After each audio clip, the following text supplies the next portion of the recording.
ఎప్పటికప్పుడు తాజా వార్తలను అందిస్తున్న హిందూ న్యూస్ 9 కి స్వాగతం. ఆంధ్ర అనే పదం క్రీస్తు పూర్వం 600 నాటి ఐతరేయ బ్రాహ్మణం వంటి ప్రాచీన సంస్కృత గ్రంథాలలో ఒక జాతి పేరుగా మొదట కనిపించింది. ఇది ఆంధ్రులు అనే ఒక తెగను సూచిస్తుంది. ఆ తరువాత క్రీ. శ.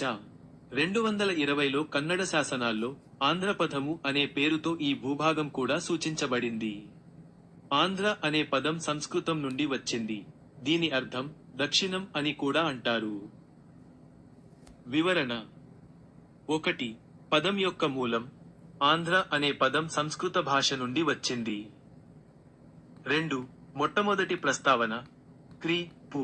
6వ శతాబ్దానికి చెందిన ఐతరేయ బ్రాహ్మణంలో ఈ పదం ఒక తెగగా ప్రస్తావించబడింది. విశ్వామిత్రుడు తన అవిధేయులైన పుత్రులను ఆంధ్రులు గా పేర్కొన్నాడని అందులో ఉంది. 3.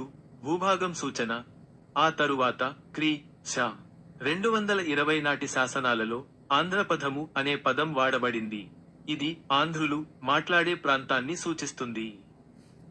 ఇంకా 4. అర్థం. ఆంధ్ర అనే పదానికి దక్షిణం అనే అర్థం కూడా ఉంది.